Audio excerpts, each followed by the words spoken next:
गोवा में कांग्रेस के लिए एक बार फिर से मुसीबत खड़ी हो गई है। विधानसभा चुनाव के 5 महीने के अंदर ही कांग्रेस के 11 में से 5 विधायकों के पाला बदलने की चर्चा हो रही है। कांग्रेस का कहना है कि 5 विधायकों से उसका संपर्क नहीं हो पा रहा है। कांग्रेस ने अपने 2 विधायकों माइकल लोबो और पूर्व मुख्यमंत्री दिगंबर कामत पर बीजेपी के साथ मिलकर पार्टी के खिलाफ साजिश रचने का आरोप लगाया है। पार्टी ने माइकल लोबो को विधानसभा के नेता प्रतिपक्ष के पद से भी हटा दिया है। गौरतलब है कि माइकल लोबो कांग्रेस के लिए बिल्कुल नए हैं और वो अभी बागियों के पॉइंट पर्सन बन गए हैं। वो चुनाव से ठीक पहले इस साल जनवरी में ही पार्टी में शामिल हुए थे और कई स्थानीय गोवा कांग्रेस नेताओं के विरोध के बावजूद उन्हें विपक्ष का नेता बनाया गया था। कांग्रेस के गोवा प्रभारी दिनेश गुंडू राव ने बताया कि माइकल लोबो, दिगंबर कामत, केदार नाइक, राजेश फलदेसाई और डेलियाला लोबो से संपर्क नहीं हो पा रहा है। दिनेश गुंडूराव ने माइकल लोबो और दिगंबर कामत का नाम लेते हुए बीजेपी के साथ मिलकर पार्टी में फूट डालने की कोशिश का आरोप लगाया है। उन्होंने आरोप लगाया कि बीजेपी मोटी रकम का लालच देकर कांग्रेस के 2/3 विधायकों को तोड़ने की कोशिश कर रही है। This is virtual civil war.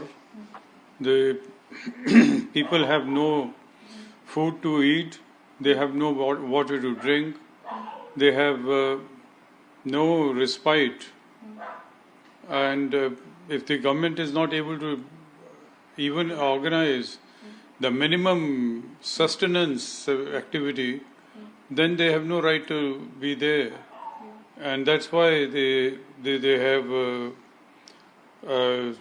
sent They have sought and obtained the resignations of the Prime Minister as well as the President. Goa Congress में लगी बगावत की आग को बुझाने के लिए कांग्रेस हाईकमान ने कवायद तेज कर दी है। पार्टी अध्यक्ष सोनिया गांधी ने वरिष्ठ नेता मुकुल वासनिक को डैमेज कंट्रोल के लिए गोवा रवाना कर दिया है। हालांकि कांग्रेस नेता माइकल लोबो ने पार्टी में किसी भी तोड़फोड़ से इंकार किया। उनका कहना है कि वो अभी भी कांग्रेस के साथ हैं और उन्होंने खुद ही नेता प्रतिपक्ष के पद से हटने की मांग की थी। We are completely, I don't know what is the problem. Day before yesterday, in Fortune Hotel, we have addressed the press. All Congress MLAs were together. So we were also there.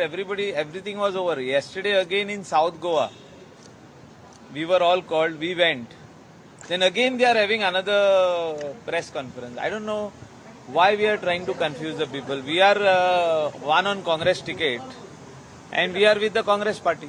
Congress में जारी उथल पुथल पर गोवा के मुख्यमंत्री प्रमोद सावंत ने भी अपनी प्रतिक्रिया दी है।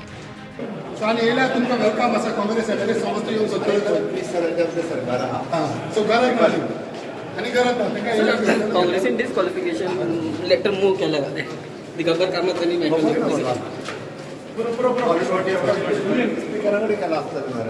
देखिए, कांग्रेस पार्टी एक डूबता हुआ जहाज है और आज इस बात को सभी विधायक और पार्टी कैडर भी ये महसूस कर रहा है कि इस नेतृत्व से पार्टी का कोई भविष्य नहीं दिख रहा है।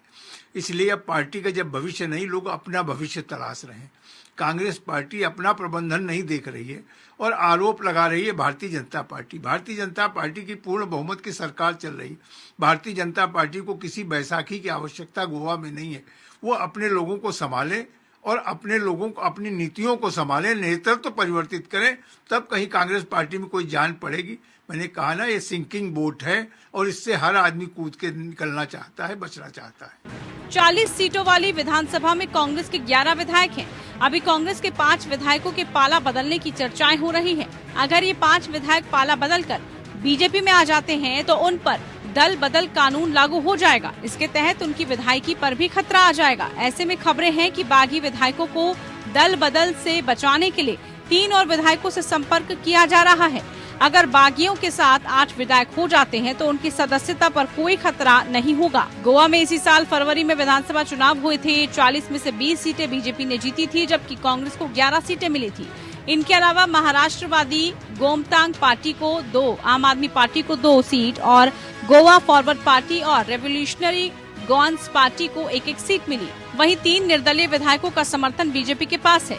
गोवा में आज से 3 साल पहले भी ऐसा ही हुआ था। तब कांग्रेस के 10 विधायक एक साथ बीजेपी में चले गए थे।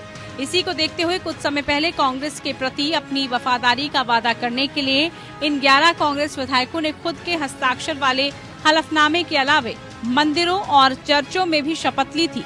हालांकि इतना तो तय है कि गोवा में बीजेपी ने कांग्रेस को नोटिस पर रखा है और ये भी हकीकत है कि महाराष्ट्र की सफलता के बाद किसी भी राजनीतिक कदम को नकारा नहीं जा सकता है। Bureau report.